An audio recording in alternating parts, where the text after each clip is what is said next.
Again, this group of cars moving at nearly 190 miles an hour around this 2.66 mile racetrack.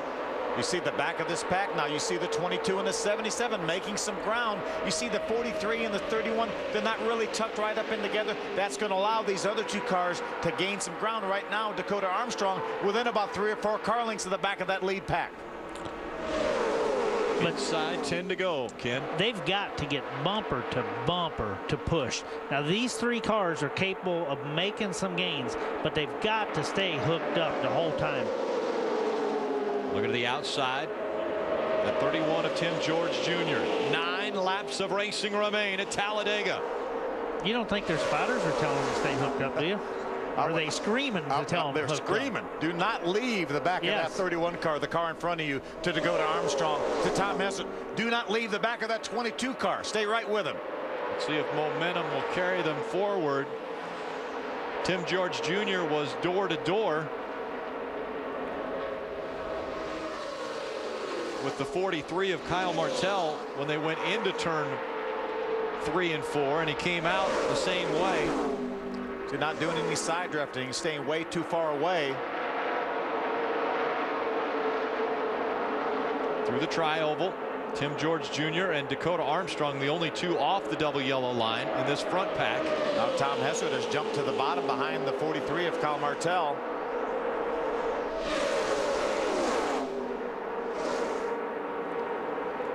Scott Stenzel, Chase Mattioli, Patrick Sheltra, Nick Igdalski, and Jarek Johnson all on the lead lap. There's 17 cars on the lead lap, and that second pack is closing the gap on the first pack. Again, because of these last 3 or 4 cars not really tucked up together, that will allow that group behind them to gain ground on them. See, Tom Hessert again moves to the outside, trying to make a run on the 43 car. See, this next group of 4 pretty much staying in line. 2 wide in front of them. Enables them to close that gap. Across the stripe this time. 7 laps of racing to go from Talladega. Tom Hessert now making a little move. If the 31 of Tim George could pull right up behind him, maybe push a little bit, they could gain some more ground. This is as far up as they've been since the restart. There's a lot of these guys that have been impressive today, but I know the whole effort that the Grant Enfinger has, that team and him are rock solid every time they come out. Hal Martin pulled to the outside. That's going to give them another car in the outside line. He's going to try to pull to the outside of Justin Marks.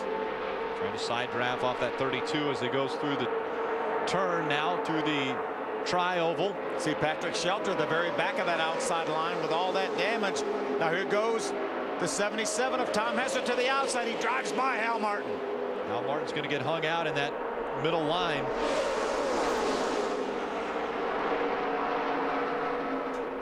'22 of Dakota Armstrong not able to clear Hal Martin in the 35. So Dakota Armstrong on the outside of 3 wide, trying to get some help from his teammate up front, Tom Hessert in the 77, as that 77 continues to move toward the front. They're gaining some ground gradually.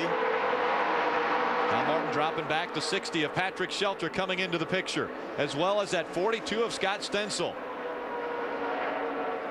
The second pack has caught the first pack. Now they're on the move. This time by the stripe. It'll be 5 laps remaining from Talladega. Tom Hessert has a little bit too much gap on the 31 car. Now the 31 car pulls up behind him, and you can noticeably see them gain speed the closer that 31 car gets to him.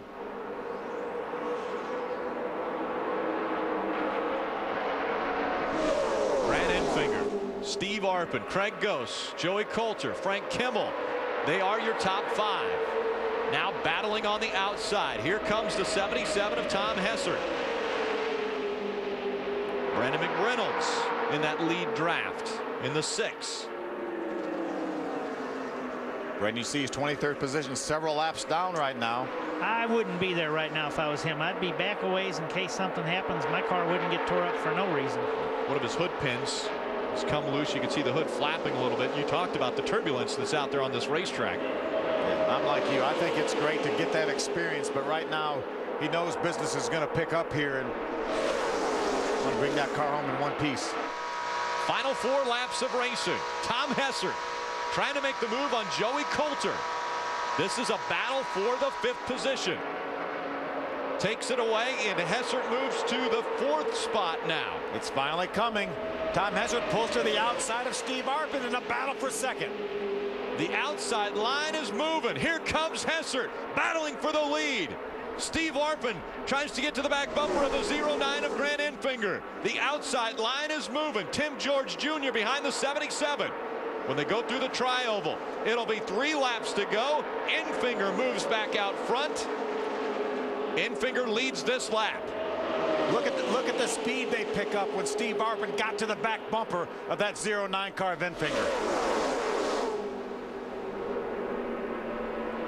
Less than 3 to go.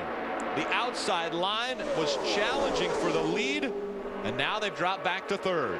Grant Enfinger right now, he's watching the mirror, Kenny, more than he's watching out the windshield. Right, because he doesn't want Arpin to get in front of the 77 car. And Arpin gave up the bottom of the racetrack. Now he comes back down in front of the 77. That was close. But here comes Dakota with the run. Dakota was out of the contention here about 4 or 5 laps ago. Now he's got a good shot. He's side by side for 3rd with his teammate, looking to get beside of Arpin. There'll be 2 laps of racing to go when they come through the tri-oval. Right now, Enfinger's got 2 huge laps to make the right decisions here. And Dakota's got to run. Patrick Shelter, that's going to be big. With all that damage. One other thing that they're going to have to factor in, there are 4 cars in front of this lead pack that are lap down cars. They're going to catch them. What will they do when they get up to them? 4 and 5 wide, coming out of turn 2 down the backstretch. Watch Enfinger now. See him all the way to the outside. He's been against the yellow line since the restart. Now he's at the outside because that's where the 55 car went. He's doing a fabulous job with his mirror, which is his job to do. 3 wide, 4 wide, coming out of turn 4 and into the tri-oval. Here they come to the slower lap traffic. Enfinger in front of Steve Arpin. When they come to the stripe, it'll be the final lap. 1 lap to go from Talladega. Enfinger in front. Right now, it's Enfinger's job to keep the 55 behind him. He has no control if they get 3 or 4 wide. He's got to keep the closest car behind him. Right now, Dakota has a run on the outside. Dakota Armstrong, the strong car, coming out onto the backstretch. They're moving back and forth, jockeying for position as they go down the backstretch. Look at Hessert on the inside. Craig Ghost gives Tom Hessert a shove. Hessert looking to get by the 22. Now problems. The 55 of Arpin spins. Coulter gets turned around. No caution flag as of yet. The field making their way into the tri-oval. They still don't throw the yellow. It's going to be the 22. Dakota Armstrong coming out of the tri-oval will win at Talladega. Patrick Shelter, with all that damage to his car, comes home in 2nd. The caution now comes out. It was the 55 that got sideways in 3 and 4.